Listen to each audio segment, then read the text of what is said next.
Welcome to Quack&Co, the board game channel where every video is 10 minutes or less guaranteed. I'm Quack. And I'm Dale. Dale, damn it!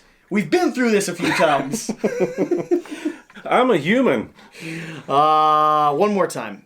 I'm Quack. Still, I'm not a Cylon. Alright.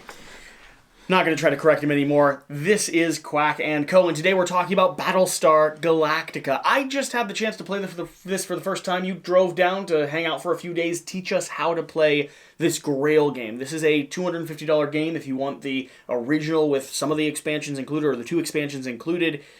Insanely hard to get your hands on, not being reprinted as far as anyone is readily aware. Do you want to set up what this title is? It's based on an IP from a sci-fi series that lasted about 5 or 6 seasons. Yep. It's very much it's a team game, except the caveat is while you're playing this game, you don't know who else is on your team. You're just sitting around the table trying to see what's going on. Someone's a traitor. Yeah, someone is definitely not playing for the team and lying to your face, or you're lying to their face. So that's the cool part about the game. This is one of your favorites, right? One of the games that brought you into the hobby space. What is it about Battlestar Galactica that is so compelling to you? I think it's the player interaction of going. It's not. This is providing a way to work with other people. So the game gives you a great mechanic of, yeah, we're trying to accomplish goals, but I need to pay attention because what you're doing is kind of shifty. Yeah. So, throughout the course of play, we are trying to accomplish, well, the humans are trying to accomplish the main objective, which is escalate the ship down this jump track until you've successfully jumped 8 times plus 1. Whereas the enemies, the synths, or the Cylons, are trying to do their best to drive any of the agencies of the ship down by destroying some of the citizen ships here, by escalating and breaking different rooms, by getting rid of population, morale, food, and fuel.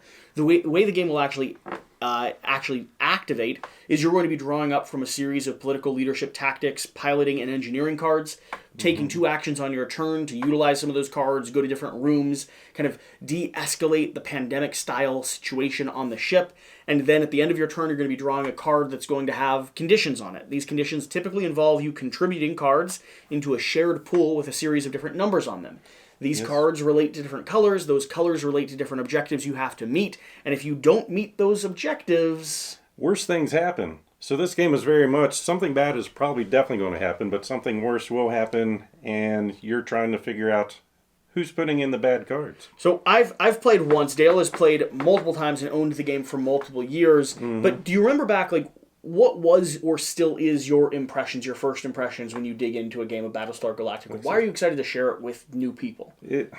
Just the experience of play and the fact that, like I said, this is an old game, and the first time I played it, I sat there and went, this is amazing. I lost horribly, but I had a great time doing it, of just, what is going on here, trying to figure out the puzzle of, you got to manage all these resources, your cards, but the gameplay is so easy. It's you're going to move and do an action on a card or something on the board, and then flip a card and look around the table and see who's helping the most or who's slacking back. And it's got just enough mitigation that you can never quite tell who is a Cylon and who is on your team until they decide to reveal themselves at a crescendo point of the game and try to just drive endgame a little bit harder, a little bit faster. Everything they're doing is a subtle hint of, is that the worst thing that you could have done?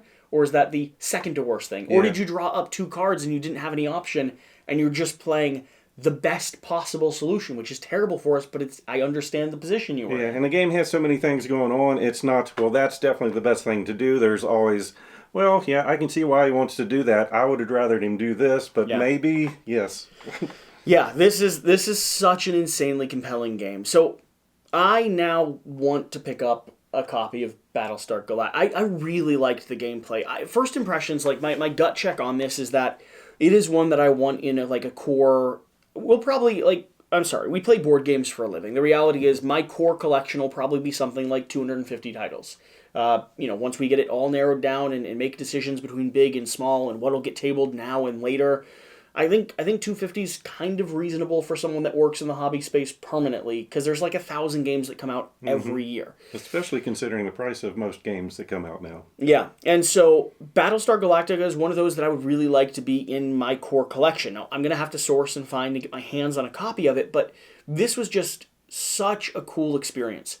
It is an old game. It looks and feels like an old game, but the concepts in it are simple and new, and it's almost like it did the Hidden Traitor better than almost any Hidden Traitor that I've played since or has came out since. And it's kind of like it didn't mess with it.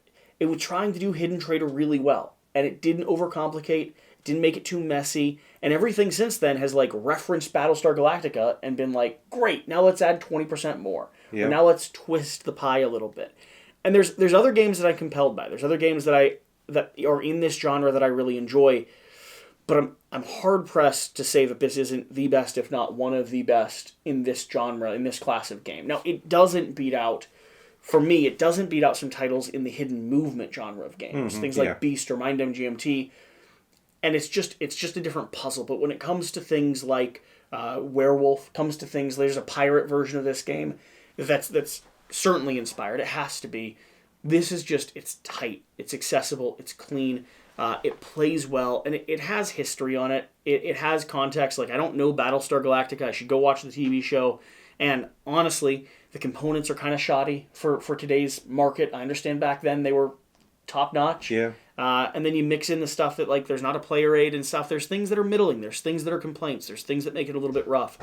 But yeah, the heart and soul here of this, I can fully understand why people are obsessed with and love this game, and why people will spend exorbitant amounts of money to buy this when so many other games exist on the market. I'd be more curious after you watch even just season 1 of this TV show to see what that does to your liking of the game. That's interesting to me.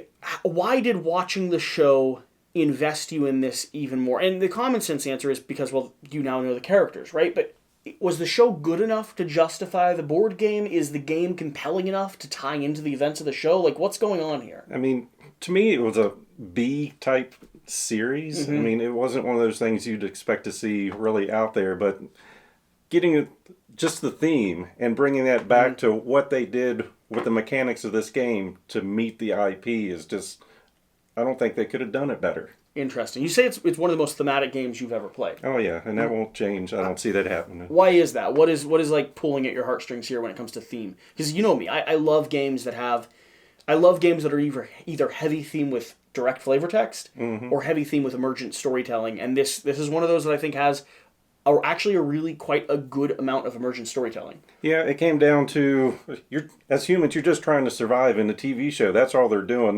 We have to get the ship running so we can get ahead of the Cylons there, and just keeping that panic going. And then you learn, oh, there's traitors amongst us. So you're trying to do this stuff, and you're like, did he fix that ship before, or did the ship break down because he screwed something up? So it captures all that stuff in there that you don't know who you can trust, but you're still trying to give them the benefit of the doubt. Is the show like that? Do you not know who you can trust in the show either? Yeah.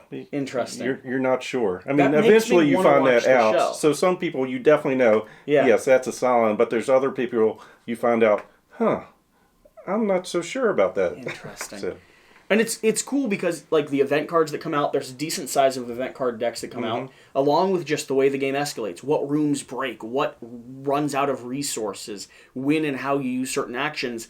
All of it kind of does fit into this larger narrative of just this one story that you're being told. Can we escape, or do we get captured? And this is like one moment in the existence of mankind. Yeah.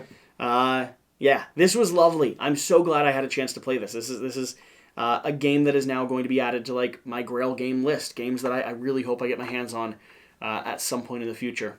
Not for sale. No? Your copy? Really? I mean, awkward. I could just keep it, though, right? Let you borrow it? Okay. I'm not going to. Thank you for watching. Thank you for being here. That's our first impressions on Battlestar Galactica, or at least mine. And Dale just got a chance to reminisce and talk about a game that has been part of his collection since it wasn't hard to find. Yep. Yeah. With that being said, remember the rule. Less time watching, it's more time playing. And we'll see you next time.